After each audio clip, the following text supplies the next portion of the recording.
நம்ம structure work இல்லை sir, நம்ம இல்லைங்க சார்.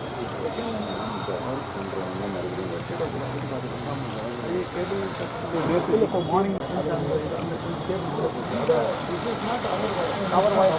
இது வந்து வாட்டர் லைன் நம்ம கண்டிப்பாக அங்கே போட்டு அதை போட்டு பின்னாடி அந்த பிக் அந்த கேபிள் போட்டு அந்த cable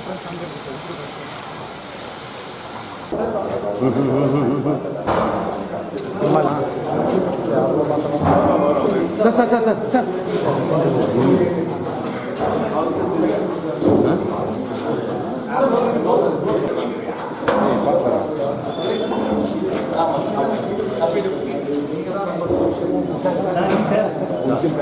automatic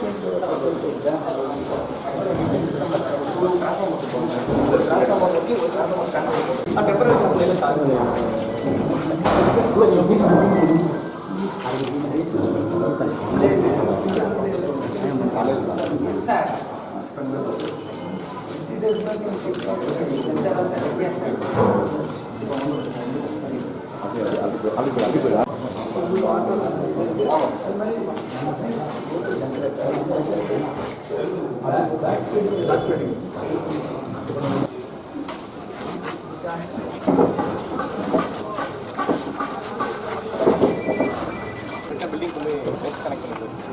காங்கிரீட்ல trench cutting sir நேரா போயிட்டு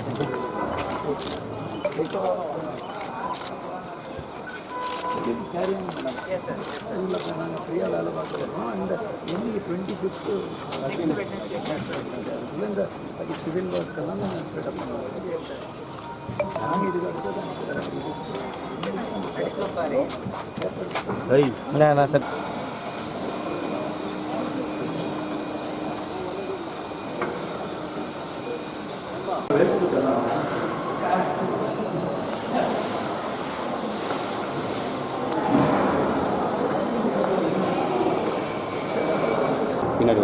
அனைவருக்கும் வணக்கம். ஃபர்ஸ்ட் ஆஃப் ஆல் எப்போவுமே வெள்ளூர் வந்து ரொம்ப சந்தோஷமாக தான் இருக்கும். இப்போ மதிப்புரிய கலெக்டர் மேடம் சுப்பலட்சுமி மேடம், அப்புறம் chief engineer Tamil Nadu director Shri board, plus எங்களோட அனைத்து இபி அதிகாரியோட இன்றைக்கி நாங்கள் பல்வேறு கல ஆய்வு மேற்கொள்ள இருக்கிறோம். அதுக்கப்புறம் ஆஃபீஸில் மீட்டிங் நடத்த இருக்கோம். அதில் முதல் கட்டமாக வந்து இப்போ வரலாற்று சிறப்புமிக்க இந்த பென்ட்லேண்ட் ஹாஸ்பிட்டல் விரைவில் துவக்க இருக்கிறதுனால அதற்கு தேவையான இபி சப்ளை அது வந்து இன்றைக்கி ஈவினிங்கே இப்போ டெம்பரரி சப்ளை இருந்தால் கூட நிரந்தர சப்ளை 25ஆம் இன்றைக்கே நிரந்தர சப்ளை கொடுத்தா தான் மற்ற எல்லாம் அவங்களால டெஸ்ட் பண்ண முடியும்னா அதை முடிக்க எடுக்கும் பணியில் வந்திருக்கோம். 500 kVA பணி வந்து ஆல்மோஸ்ட் முடிஞ்செடுத்து நம்மளோட பிடபிள்யூடி எலக்ட்ரிக்கல்ஸோட ஏயும் கூட இருந்தார். அந்த அவர் கூடயே நாங்கள் இந்த கலவாய் மேற்கொண்டிருக்கோம்.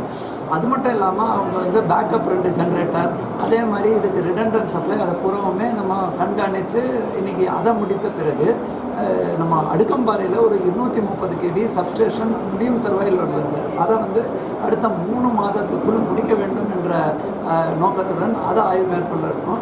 அது இல்லாமல் நமக்கு புதிதாக இந்த பகுதியை பார்த்திங்கன்னாக்கா நமக்கு ஏற்கனவே வெள்ளூர் ரீஜனில் சுமார் டிமாண்டு பார்த்திங்கன்னா நமக்கு ஒரு 1757 மெகாவாட் டிமாண்ட் இருக்குது. தமிழ்நாட்டிலே நீங்கள் பார்த்திங்கன்னா பீக்கு ஒரே நேரமாக ஹோல்டே இருக்காது.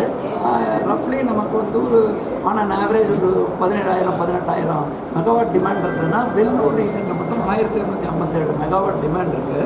ஸோ அதுக்கு தேவையான இப்போது நம்ம சர்க்கிளில் நீங்கள் பார்த்திங்கன்னா 4 மாவட்டம் இந்த வெள்ளூர் சர்க்கிளில் வருது. 400 மெகாவாட் அந்த சப்ஸ்டேஷன் பார்த்திங்கன்னா 1 230 3 110 மற்றும் 33லேருந்து 13 ஒரு 34 போன்றவை ஏற்கனவே செயல்படுறது. புதிதாக இப்போ ஃபோக்கஸ் ஏரியாவே முதலமைச்சர் 2 வாரத்துக்கு முன்னாடி ஆய்வு மேற்கொண்டு இதை ஃபோக்கஸ் பண்ணி கூடுதலாக இப்போ வெள்ளூரே நீங்கள் பார்த்தீங்கன்னா ரொம்ப வேகமாக எல்லா நகரங்களும் வேகமாக நகருது. ஸோ நிறைய டிஸ்ட்ரிபியூஷன் பாயிண்ட் வருதுங்கிற போது கூடுதல் டிரான்ஸ்ஃபார்மர் அடிப்படையில் ஜங்ஷன் பாக்ஸ் டிரான்ஸ்ஃபார்மர் அடிஷ்னல் போடணும். செகண்ட் சப்ஸ்டேஷன்ஸ் வந்து நம்ம நிறைய போடணும். இது வந்து ஜென்ரேட்டிங் யூனிட் எண்ணூர், தூத்துக்குடி, சேலம், அதே மாதிரி வெஸ்டர்ன் காட் மாதிரி இல்லாவிட்டால் கூட, நெய்வேலி போன்ற இல்லாவிட்டால் கூட டிஸ்ட்ரிபியூஷன் யூனிட்டுக்கு நமக்கு தேவையான கூடுதல் ஃபஸ்ட்டு சப்ஸ்டேஷன் வேணும். அதை ரிசீவ் பண்ணி டிஸ்ட்ரிபியூட் பண்ணுறதுக்கு அது கூடுதலாக 33 kV ஒரு 5 புதுசாக ஆகுமெண்ட் பண்ணுறதுக்கு நான் சொல்லியிருக்கோம். அது இல்லாமல் 110 kV ஒரு 4 கூடுதலாக போடுறதுக்கும் 3 ப்ரொப்போசலை இந்த ஆண்டு உடனடியாக எடுக்கிறதுக்கு நடவடிக்கை இபிலேருந்து எடுத்திருக்காங்க. இபியை பொறுத்த வரைக்கும் இந்த ஆண்டு நிறைய நமக்கு இந்த மழை வேகமாக சூறாவளி காற்று போன்றவை இருக்கிறதுனால நம்ம தேவையான அந்த கிரிட்டிக்கல் மெட்டீரியல்ஸ்ன்னு சொல்லுவோம். எல்டி கேபிள் ஒரு 7130 கிலோமீட்டர், ஹெச்டி கேபிள் ஒரு 160 கிலோமீட்டர், அதுக்கப்புறம் HT cable 33 kV 142 kilometre, distribution transformer கட்டு போயிட்டு மாற்றுறதுக்கு ஒரு 5022 distribution transformers, single phase meter 1 லட்சத்துக்கு மேற்பட்ட, 3 ஃபேஸ் மீட்டர் 89,000, அதுக்கப்புறம் போர்டு அதுதான் டக்குன்னு விழுந்துடுறதுன்னு அது வந்து 1.69 லட்சம் கையிருப்பில் வச்சுருக்கோம். ஏசிஎஸ்ஆர் கண்டக்டர்னு சொல்கிறோம். அதிகாரிகள்கிட்ட நம்ம முதலமைச்சரும் சொல்கிறது, அமைச்சர்கள் மட்டும் சொல்கிறது, மாவட்ட ஆட்சியர்களோட கோரிக்கை என்னென்னா, நம்ம கரண்ட்டு போயிடுச்சுன்னா எதனால போச்சு, எவ்வளோ சீக்கிரம் வரும், அதை நம்ம வந்து கிரீவன்ஸு குறை தீர்க்கும் நோக்கத்தோடு செயல்படணுங்கிறத அறிவுறுத்தியிருக்கோம். அப்புறம் களத்துக்கு அடிமையாக இருக்கணும். நம்ம புள்ளி விவரத்துக்கு இப்போ கூட நான் நிறைய புள்ளி விவரம் சொன்னால் கூட நைட்டில் ஒரு இடத்துல சூறாவளி காற்று விழுந்து மரம் விழுந்து கரண்ட் போயிடுச்சுன்னா அதுதான் அவங்களுக்கு ஃபீல் இருக்கும். அதே மாதிரி எக்ஸ்டெண்டட் ஏரியாவில் டக்குன்னு நிறைய 5000 வீடு இருக்கிற இடத்துல 10,000 வீடு இருந்ததுன்னா ப்ரோஆக்டிவாக நம்ம புதிய டிரான்ஸ்ஃபார்மர் போடுற பணி எடுக்கணும்னு சொல்லி அவங்களும் நம்ம சொன்னாங்க.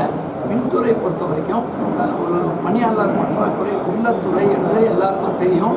இதான் முதலமைச்சர் வந்து 400 அசிஸ்டன்ட் ஏற்கனவே ஒரு 200க்கும் மேற்பட்டோர் இந்த மாதத்தில் நம்ம டிஎன்பிஎஸ்சி கொடுத்துருக்காங்க. அது இல்லாமல் 400 ஏஇ அவங்கள வந்து டிஎன்பிஎஸ்சி நோட்டிஃபை பண்ணியிருக்காங்க. அது இல்லாமல் நம்ம ஒரு 650க்கு மேலே டெக்னிக்கல் அசிஸ்டன்ட் நோட்டிஃபை பண்ணியிருக்காங்க. அது இல்லாமல் ஃபீல்டு ஒர்க்கர்ஸ்ன்னு சொல்லுவாங்க, ஃபீல்டு லெவல் ஒர்க்கர்ஸ், அது 1850 உடனடியாக பண்ண சொல்லியிருக்காங்க. பட் ஒட்டுமொத்தமாக நமக்கு தேவை வந்து மற்ற ஒவ்வொரு லெவல்லையும் நம்ம கணக்கீடு செஞ்சு அதையும் கவர்மெண்ட்டில் நாங்கள் விரைந்து சாங்ஷன் பண்ணுறோன்னு சொல்லியிருக்காங்க. பட் ஜென்ரலாக ஒரு பென்ட்லேண்ட் மாதிரி ஒரு வரலாற்று சிறப்பு மருத்துவமனை வந்து மிக விரைவில் வரும்போது முன்னாள் சுகாதார செயலர் இருக்கும். அதுவும் எனக்கு ரொம்ப ஒரு சந்தோஷமாக இருக்குது. ஏன்னா அப்போவும் எப்போவுமே ஒரு பப்ளிக் டிமாண்ட் இருக்கும். அதில் இபி மூலமாக இந்த வசதி பண்ணக்கூடிய வாய்ப்பு இருக்குது. எங்களுக்கு ஒரு தமிழ்நாட்டில் எவ்வளோ டிரான்ஸ்ஃபார்மர் தேவைப்படுது? தமிழ்நாடு பூராமே நீங்கள் பார்த்தீங்கன்னாக்கா சப்ஸ்டேஷன் பொறுத்த வரைக்கும் ஃபஸ்ட்டு வந்து நீங்கள் பார்த்தீங்கன்னா ஜென்ரேஷன் நீங்கள் பார்த்தீங்கன்னாக்கா தெர்மல் தனியாக இருக்கும். நமக்கு ஃபஸ்ட்டு புரிந்ததுக்காக நான் சொல்கிறேங்க, தெர்மலில் நம்ம 1820 நிறைய ஜென்ரேட் பண்ணுறோம். எண்ணூர் ஒரு மையம், எண்ணூரில் நிறைய யூனிட் இருக்குது. தூத்துக்குடி ஒரு மையம், அதுக்கப்புறம் சேலம் போத் தெர்மலும் இருக்குது, ஹைடலும் இருக்குது. அதுக்கப்புறம் அந்த மாதிரி ஒரு நமக்கு ரஃப்லி மத்திய அரசு நெய்வேலியிலேருந்து இது எல்லாமே சேர்த்து 16,700 மெகாவாட் நமக்கு திறன் இருக்குது. இந்த கன்வென்ஷனல்னு சொல்லுவோம். ஓகே, அது இல்லாமல் அதில் நம்மளோட தமிழ்நாடு மட்டும் 5,120. இதில் மிக விரைவில் உடன்குடியில் 1,320 மெகாவாட்டுக்கு தெர்மல் யூனிட் வந்து அடுத்த 3 இல்லை 4 மாதம் முதலமைச்சர் வந்து துவக்கியிருக்கிறாங்க. அது இல்லாமல் ரினியூவபிள் எனர்ஜி, அதில் தான் இந்தியாவிலே நம்பர் 2 நம்ம இருக்கோம்.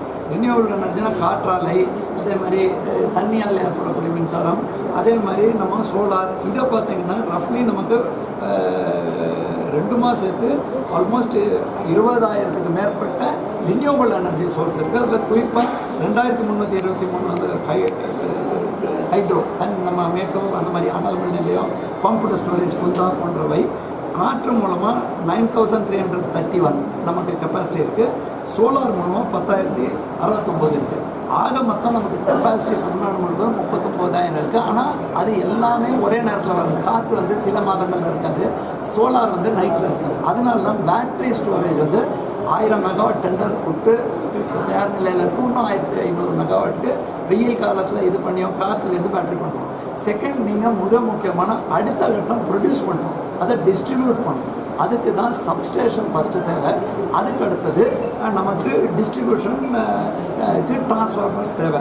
அதை நீங்கள் பார்த்தீங்கன்னா தமிழ்நாட்டில் தான் 765 கிலோவாட் நம்ம சப்ஸ்டேஷன்ஸ் வந்து 2, ஒன்று விருதுநகர், இன்னொன்று கள்ளக்குறிச்சியில் இருக்கக்கூடிய அரியலூர்னு கள்ளக்குறிச்சியில் ஒரு இடம் இருக்குது, அங்கே இருக்குது 419 இருக்குது, 230 கிலோவாட் 115 இருக்குது, 110 கிலோவாட் 952 இருக்குது, 66 கிலோவாட் 3 இருக்குது, 33 கிலோவாட் 758. ஆக மொத்தம் நமக்கு ஆல்மோஸ்ட் 1900 இது ட்ரான்ஸ்ஃபார் சப்ஸ்டேஷன் இருக்குது. பட் தேவை என்னென்னா இன்னும் ஒரு 300 தேவை. இந்த பல்வேறு லெவலில் இருக்கிற சப்ஸ்டேஷன் அதுக்கான ஒப்பந்தங்கள் உடனடியாக ஒரு 100 சப்ஸ்டேஷன்ஸ் வந்து இந்த அடுத்த மாத மிடில்குள்ளே விடுவோம். மீதமுள்ள 150லேருந்து 200 அந்த அடுத்த மாதத்துக்குள்ளே பண்ணுவோம். அதுக்கு நிலம் தேவை. அந்த மாதிரி கடைசியாக டிஸ்ட்ரிபியூஷன் டிரான்ஸ்ஃபார்மர்ஸ் வந்து தேவைக்கேற்ப நாங்கள் அதுக்கு லிமிட்டு சொல்ல முடியாது. ஏன்னா ஒவ்வொரு ஏரியா இப்போ ராணிப்பேட் பாருங்கள், பக்கத்தில் டக்குன்னு எவ்வளோ ஃபாஸ்ட்டாக ஆகுது.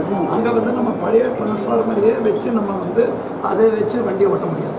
ஸோ அதையும் இவங்களுக்கு வந்து டிமாண்டு ஃபீல்ட் லெவலில் நீங்கள் கொடுங்க, அதுவும் வந்து சாங்ஷன் பண்ணுறதுக்கு முதலமைச்சர் சொல்லியிருக்காங்க. மின் தேவைகள் அதிகம், மின் பற்றாக்குறை ஏற்பட வாய்ப்பு இல்லை. இந்த ஆண்டு நம்ம சொல்ல வேண்டும்ங்க, நல்ல ஒரு பிளானிங்னால நமக்கு வந்து சப்ளையில் நமக்கு உற்பத்தியில் எந்த ஒரு பற்றாக்குறையும் இல்லை. இன்ஃபேக்ட் தூத்துக்குடியில் 2 யூனிட் டேமேஜ் ஆச்சு, ஆனாலும் நம்மளால் ஃபுல்லாக சப்ளை செய்ய முடிஞ்சது. நமக்கு இப்போ ஃபோக்கஸ் பண்ண வேண்டியது என்னென்னா வரும் ஆண்டுகளில் நம்ம வந்து வரும் ஆண்டுகளில் கூடுதலாக சொல்லலாம். அதனால தான் இந்த ஆண்டும் ஏற்கனவே 1320 மெகாவாட் வந்து நம்ம உடன்குடியில் இனாகிரேட் பண்ணால் கூட கூடுதலாக 600 மெகாவாட் அனௌன்ஸ் பண்ணியிருக்கோம். ஆண்டுதோறும் காற்றாலை மற்றும் சோலாரில் ஒரு 1000 மெகாவாட் சொல்லியிருக்கோம். இந்த ஆண்டு முதலமைச்சர் நிதிநிலை அறிக்கையில் ஒரு 3000 மெகாவாட் குறிப்பாக நம்மளோட ஆலியார், அதுக்கப்புறம் வெள்ளிமலை, ஐ திங்க் 2 இடத்துல அந்த பம்ப்டு ஸ்டோரேஜ் அந்த ஆங்கிளில் சொல்லியிருக்காங்க. அதுக்கப்புறம் 600 மெகாவாட் நம்ம சொல்லியிருக்கோம். இன்னொன்று என்னென்னா இப்போ மார்க்கெட்லேயும் நல்ல அவைலபிலிட்டி இருக்குது. ஸோ அதையும் நம்ம கரெக்டான ஸ்ட்ராட்டஜிக் பர்ச்சேஸ்ன்னு சொல்லுவோம். நீங்கள் பார்த்தீங்கன்னா ₹6 கீழே கிடைக்கக்கூடிய மின்சாரத்தையும் இந்த மாதிரி ஒரு கேப் பீக் ஏரியாங்கிறது கார்த்தால 6லேருந்து 8, நைட்டு 6லேருந்து 12, அதுக்கப்புறம் ஏசி பீக்குன்னு ஒன்று உண்டு. இதெல்லாம் 1 மணி வரைக்கும் பீக் இருக்குது. அதுக்கு தேவையான ஏற்பாடுகள் செய்திருக்கோம். சோலார் பீக்குன்னு சோலார் பீரியட்லேயே நமக்கு டக்குன்னு தேவை இருக்குது. இந்த ஆண்டு ஒரே ஒரு நாள் மட்டும் 20,000 மெகாவாட்டை தாண்டி வந்தது. பட் அதர்வைஸ் இந்த ஆண்டு நல்ல கண்ட்ரோலில் தான் இருந்தது. தேவைக்கேற்ப அனைத்து ஏற்பாடும் வரும் ஆண்டுகளுக்குள் நம்ம பண்ணியிருக்கோம். ஸ்மார்ட் மீட்டர் போட்டு ஸ்மார்ட் மீட்டர்னுங்கிறது வந்து இந்தியா முழுவதும் வந்து ஒன்றிய அரசு வந்து RDSS ஸ்கீமில் திட்டத்தை அறிவிச்சிருக்காங்க. அந்த திட்டத்தை பொறுத்தவரை தமிழ்நாட்டை பொறுத்த வரைக்கும் நம்ம வந்து மீட்டர்டு ஏரியாஸ் இருக்கும். நம்ம நீங்கள் பார்த்தீங்கன்னா 85 லட்சம் பேர் வந்து 100 கிலோவாட் கன்சம்ஷன் கம்மியாக இருக்கிறதுனால அவங்களுக்கு பில் போட போகிறதில்ல. அங்கெல்லாம் இல்லாமல் நம்ம வந்து government office, high tension unit, அதுக்கப்புறம் ஹை கன்சியூமர்ஸ்ன்னு சொல்லி ஒரு 1.42 கோடி கன்சியூமர்ஸை ஐடென்டிஃபை பண்ணியிருக்கோம். அதுக்கு வந்து ஒப்பந்தம் நல்ல முறையில் நாங்கள் ரேட் வந்ததுன்னா மற்ற மாநிலங்களுக்கு கம்பேர் பண்ணி அது ஃபைனலைஸ் பண்ணி அது அட்வான்ஸ் ஸ்டேஜில் போயிட்டுருக்கு. பட் அது இந்திய லெவலில் ஒரு கொள்கை ரீதியான முடிவு கொண்டு வரணும். பட் நம்ம கொண்டு வரது என்னென்னா யாருக்கு ஆக்சுவலாக பில்லிங் பண்ணுறோமோ அவங்களுக்கு கொண்டு வந்தால் அவங்களுக்கு எவ்வளோ செலவாகுதுன்னு தெரியும், நமக்கும் எவ்வளோ செலவாகுதுன்னு தெரியுங்கிறது தான் திங்கிங். பட் இந்த மாதிரி மற்ற எல்லா செக்டர், வேளாண் செக்டராக இருக்கட்டும், தொழில் செக்டராக இருக்கட்டும், நம்ம எல்லாம் புரிந்து கொள்ள வேண்டியதுன்னா தமிழ்நாட்டில் இருந்து இன்றைக்கி ஜிஎஸ்டி க்ரோத் ரேட் மேக்ஸிமம் 9.5% வளர்ச்சி வீதம். அதே மாதிரி ஜிஎஸ்டிபியில் நம்ம இந்தியாவிலே 2வது நிலைக்கு வருதுன்னா அது மிக முக்கியமான பங்கு சீரான மின்சாரம். அதுக்கப்புறம் தேவையான மின்சாரம் நம்ம வழங்குகிறோம். அதற்கு தேவையான கூடுதல் பிளானிங் இருக்கணும். 2035 வரைக்கும் எவ்வளோ தேவைங்கிறது கணக்கீடு செய்து முதலமைச்சர் அதற்கும் போர்க்கால அடிப்படையில் நீங்கள் பிளான் பண்ணி இம்ப்ளிமெண்ட் பண்ணிகிட்டே இருக்கணும்னு சொல்லுங்கள். சார், கிட்டத்தட்ட ஒரு 40,000 பணியிடங்கள் வந்து இன்றைக்கி மின் வாரியத்தில் காலியாக இருக்குது. நீங்கள் சொன்னதில் பார்த்தீங்கன்னா கிட்டத்தட்ட ஒரு 1000 2000 பணியிடங்கள் தான் இருக்குது. நீங்கள் வந்து நிரப்பணும்னு சொல்லியிருக்கீங்க. கிட்டத்தட்ட 40,000 சொல்லியிருக்கீங்க. அது மட்டும் இல்லாமல் பார்த்தீங்கன்னா இன்றைக்கி கான்ட்ராக்ட் லேபர்ஸ் நிறைய பேர் வந்து மின் வாரியமே வந்து நேரடியாக கூலி குடுன்னு பல தொடர்ச்சியாக போராட்டம் நடத்திட்டு இருக்காங்க. அதுக்கு என்ன நடவடிக்கை? நீங்கள் ரொம்ப நியாயமான கேள்வி தான் சொல்கிறீங்க. நான் வந்து சொல்லும்போது உங்களுக்கு சொல்லிடுறேங்க. காலியாக இருக்கிற பணியிடம் எல்லோரும் நம்ம சொல்லும்போது நிரப்புறதுக்கு என்ன நடவடிக்கைன்னு ஒன்று 200 ஏஐ வந்துட்டாங்க, 500 அட்வர்டைஸ் பண்ணிட்டோம், 1850 ஃபீல்டு ஒர்க்கர் போட போகிறோம். அதுக்கப்புறம் அது இல்லாமல் 658 டெக்னிக்கல் அசிஸ்டன்ட் போட்டோன்னு சொல்லிட்டு மீதமுள்ள போட மாட்டேன்னு சொல்லுங்க. அதையும் போர்க்கால அடிப்படையில் கவர்மெண்ட்டுக்கு கொண்டு போய் எப்படி கொண்டு போகிறோன்னா, ஒரு சப்ஸ்டேஷன்னா அதுக்குன்னு நார்ம்ஸ் இருக்கும். அதில் காலியாக இருக்கிற இடங்கள் எவ்வளோ, அதுக்கப்புறம் தேவையான கூடுதலாக ஒரு இடத்துல நம்ம 5000 வீடுகள் இருக்கிற திருநெல்வேலின்னு ஒரு இடம் எடுத்துக்கோங்க, 10,000 வீடாக எடுத்தால் அதுக்கு கூடுதல் பண்ணியாலும் அதை பூராவுமே எல்லா அனைத்து தொழில் சங்கத்துலேயும் மீட்டிங் நடத்தி அதிகாரிகள்கிட்டையும் அந்த புள்ளிவிவரம் வாங்கி அதையும் அரசுக்கு சொல்லி இந்த ஆண்டு நீங்கள் பார்த்துருப்பீங்க தேவைக்கேற்ப அந்த பணியிடங்களும் நிரப்பப்படும் தான் வாக்குறுதி அனௌன்ஸ்மெண்ட் அறிவிப்பு கொடுத்துருக்காங்க. அதுக்கும் போர்க்கால அடிப்படையில் பணி நடந்து கொண்டிருக்கு. நியாயமான கேள்விங்க, அது நியாயமான கருத்து. மின்கட்டணம் உயர வாய்ப்பு இருக்கு சார். ஜூலைலேருந்து ஏற்றாங்கன்னு சொல்லி அது ஏற்கனவே முதலமைச்சர் சொல்லியிருக்காங்க. டொமஸ்டிக்கை பொறுத்த வரைக்கும் அதில் எந்த ஒரு மாற்றம் இருக்காது. இது டெக்னிக்கலிங்க மல்டி இயர் இதுங்கிறது இப்போலாம் ஒழுங்குமுறை ஆணையத்தை கட்டுப்பாடு இருக்குது. அது என்ன கொள்கை ரீதியாக முதலமைச்சர் சொன்னாலும் அதை நாங்கள் இம்ப்ளிமெண்ட் பண்ண முன்னெடுக்க கொடுப்போம். ஏற்கனவே முதலமைச்சர் திட்டவட்டமாக சொல்லியிருக்காங்க டொமஸ்டிக்கு அப்படி ஒழுங்குமுறை ஆணையம் ஏற்றினா கூட அது பாஸ் ஆன் பண்ண மாட்டாதுன்றது தெளிவாக சொல்லியிருக்காங்க. இபி டிபார்ட்மெண்ட் லாபம் இல்லை, நஷ்டம் மிக அதிக அளவில் குறைந்திருக்குங்க. குறிப்பாக நீங்கள் பார்த்தீங்கன்னா இந்த ஆண்டு அது 800 கோடியாக குறைந்திருக்கு ஒரு காலத்தில். ஆனால் அதே நேரத்தில் நம்ம சுட்டி காட்ட வேண்டியது என்னென்னா, ஆண்டுக்கு 17,000 கோடி ரூபாய் வரைக்கும் நமக்கு சப்சிடி கிடைக்கிது ஏற்கனவே நாங்கள் கொடுக்கறதுக்கு. அது இல்லாமல் நஷ்டத்தை ஈடு செய்வதற்கு தமிழ்நாடு முதலமைச்சரும் நம்ம அரசும் சுமார் 17,000 கோடி அவங்க கொடுக்குறாங்க. சுமார் 34,000 கோடி வருவாய் பொறுத்த வரைக்கும் சுமார் 70,000 கோடி வருவாயும் மீட்டலாம். நிறைய பேருக்கு ஏதோ இபியில் வருவாய் 70,000 கோடி கேட்டிருக்கோம். அது இல்லாமல் சுமார் சப்சிடியும் லாஸ் ஃபண்டிங்னு ஒரு 34,000 கோடி வரைக்கும் அரசு கொண்டு சேர்ந்து. பட் தேவைக்கேற்ப திட்டங்களுக்கான நிதி ஒதுக்கீடு இந்த ஆண்டு பெறப்பட்டுள்ளதுங்க. அந்த பெறப்பட்ட காரணத்தினால்தான் இவங்களுக்கு பெண்டிங்கில் இருக்கிற சப்ஸ்டேஷன் டெண்டர்லாம் விரைவுபடுத்த சொல்லியிருக்கோம். இபி ஒர்க்கு இன்னைக்கு ஈவினிங்கே கம்ப்ளீட் ஆயிடுது. அங்கே சில வாட்டர் லைன் ஒர்க்கெல்லாம் முடித்த உடனே அவங்க தன்னோட மாவட்ட ஆட்சியரும் இன்றைக்கி கூடயே இருந்திருக்காங்க. அவங்களும் விரிவாக என்ற கார்த்தாலையும் பேச்சு மற்ற தேவைகள் இந்த பகுதிக்கு தேவைகளையும் சொல்லியிருக்காங்க. இந்த ஒர்க்கு முழுமையாக நிறைவேறது இன்றைக்கி ஈவினிங்கே ரெகுலர் சப்ளை, இப்போ டெம்பரரிக்குள்ளே ரெகுலர் சப்ளை கொடுக்கணும். இங்கே ஏஇபிடபிள்யூடியும் பாராட்டக்கூடிய விஷயம் என்னென்னா, தேவையான ஜென்ரேட்டர் மாற்று கரண்ட் சப்ளையும் இபியோட இணைந்து அவரும் ஏற்பாடு செய்யணும்.